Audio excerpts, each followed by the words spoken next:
Hello everyone and welcome back to another Oscar prediction video where today we will be taking a look at the category of Best Live Action Short Film. I apologize that this one is out later than usual, but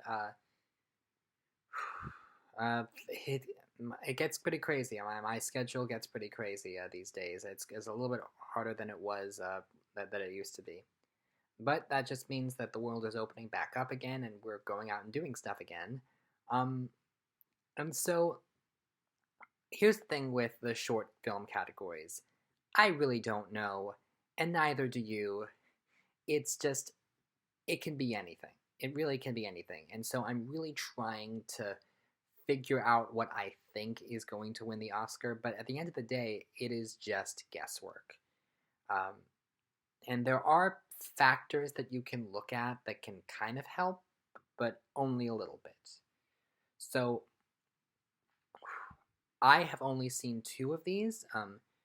Most years I don't watch any of them, but I tried to watch some of them, and some of them are online, but not all of them are. And so, yeah, I some people have seen more. One of the things I tried to look at was the rankings of people who have seen all of them to try and judge which ones were getting the best reviews. Um, but again, sometimes it's guesswork with the Academy. So let's just not waste any more time with this and start with number 5 most likely to win is On My Mind. So this short film, I'm blanking on the director's name, but he also directed a previous Academy Award-winning live-action short film. So that would help this film in this category, but I don't think this is going to win. And I say that even though this is one of the two films that I have seen and I actually quite enjoyed. I think even though it's relatively short and relatively simple with just a few actors and not a lot of very complicated camera setups, it is it's basically about a man, seemingly a homeless man, at a diner as it's closing, making an unusual request, and I will leave it at that. But it is simple, to the point. It says what it wants to say, and then it's done. And short films can be very powerful and very effective when they do things like that. So I do think this is a very good short film. However, I don't think it's winning. I think as short films go, I liked it, but I saw more powerful things when I looked at short films in the festival a couple years back when my short film was up for something. Uh, that's I don't want to brag too much, but I've made short films and I might in the future. This particular short film I think is good. I think the big thing that hurts it is the fact that it's not all the other short films that are nominated in this category are about an issue, are about something important. And this one really isn't. This one is just focused on a character. And what he's dealing with is a rough deal, but this short film does not point a finger at society the way the others do.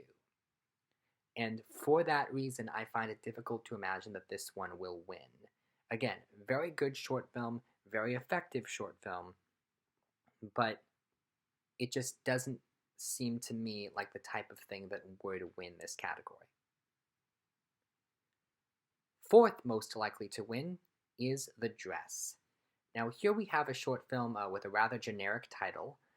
I have not seen this one, and this film is about a woman with dwarfism who is trying to get ready for a date, but has to find the right outfit and an outfit that fits her, but also does not look too childish. And it's basically about wanting to, people in this community who want to be seen as beautiful or sexy, but their bodies don't conform to what society says is beautiful or sexy.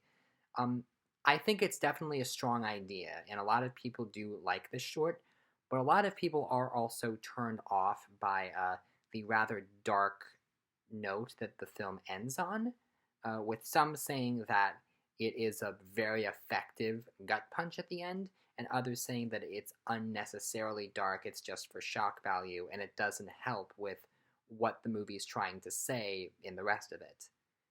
And so for that reason, I don't see this one winning. Now, granted, the Oscars have given this ones to films that have been controversial before. So just because people are split on how they feel with this, um, doesn't mean it won't win.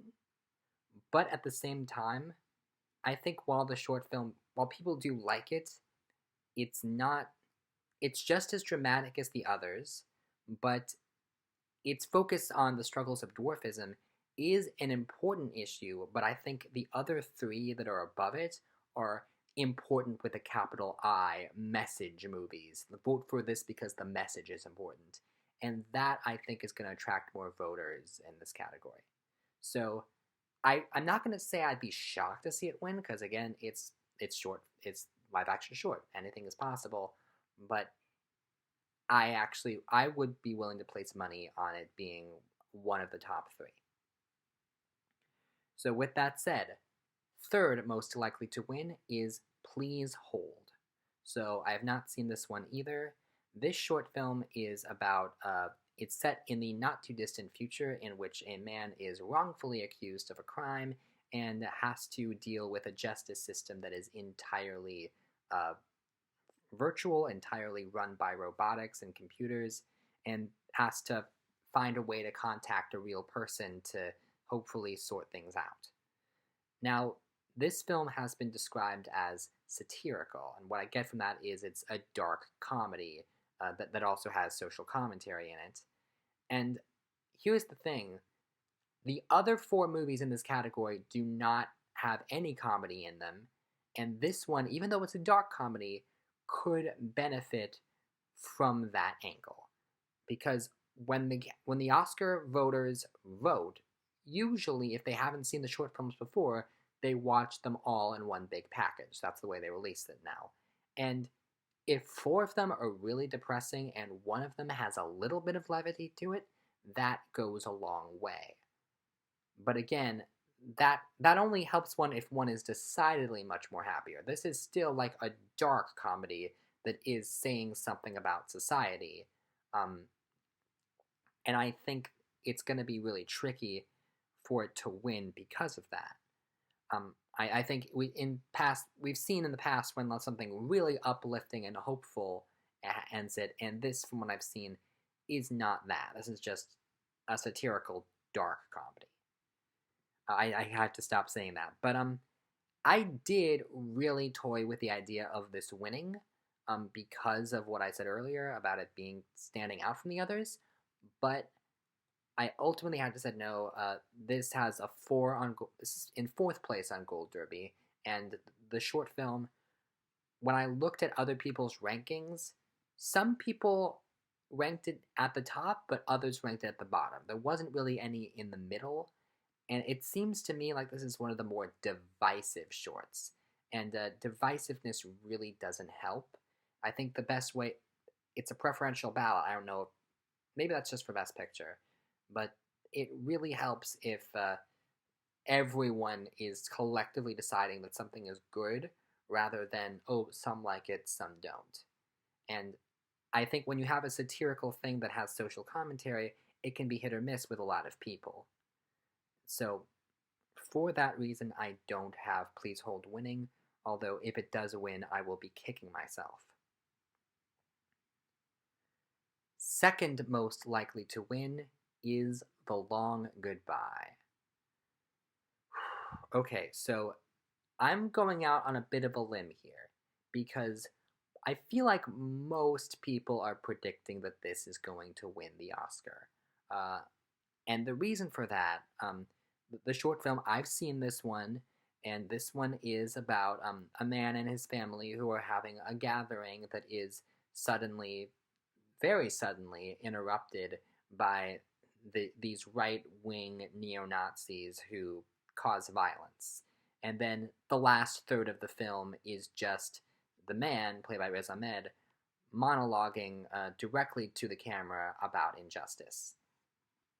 To me, I felt like the short film lacked subtlety and nuance. And to be fair, when you're doing something that's really important and really like has an urgent message, sometimes you can forego subtlety.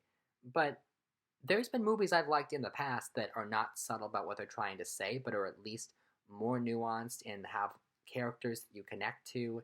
And this one really just felt like it just wanted to say this thing and didn't have much outside of that. And I'm very happy to see that I am not the only one who thinks this. I've seen a lot of other people express similar sentiments.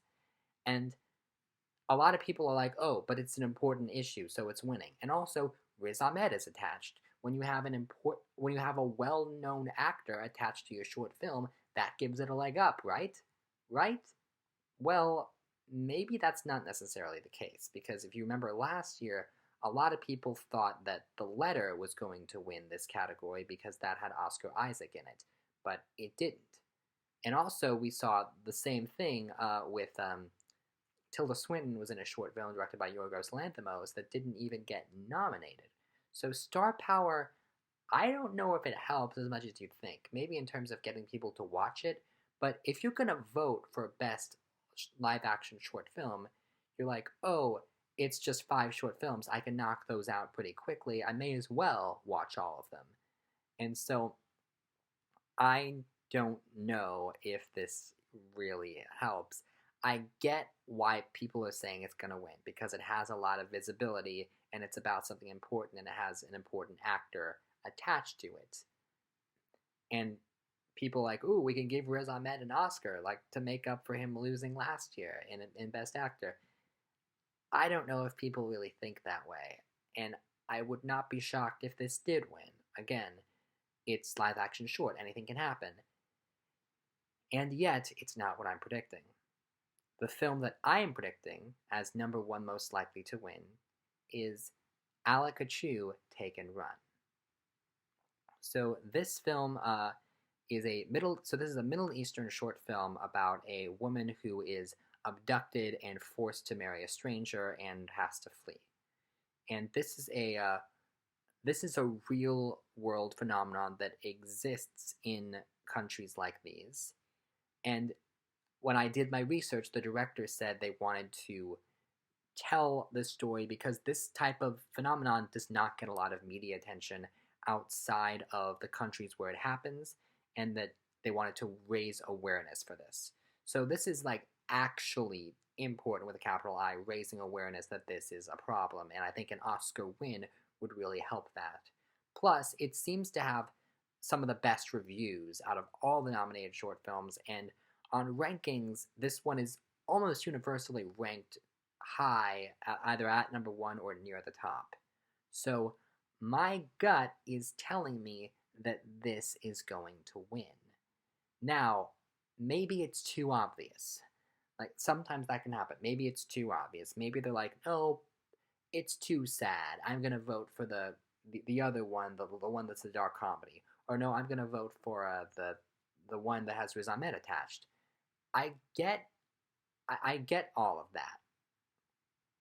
And yet for me, this one, even though I haven't seen it, I want to see it. The premise really piques my interest. I would watch all of these. I think they're all really interesting ideas for short films. And yet, my gut is telling me to go with Alec Achu. My gut is telling me that this is the short film that has the most praise, even though it's not what most people are predicting. Most people are predicting The Long Goodbye. And yes, my gut has been wrong before plenty of times, but last year I literally did a random number generator to help me pick this category, and it didn't help, so screw it. I'm just going with my gut. And you can predict The Long Goodbye, and you'll probably be right. Or maybe it'll be something else, because it's just next to impossible to actually predict this. But hopefully getting to see some of these short films helped a little bit, and next year I'll try to see all of them. So, that is my prediction. Thank you very much for watching. Tune in tomorrow where I will be taking a look at the category of Best Costume Design. See you then.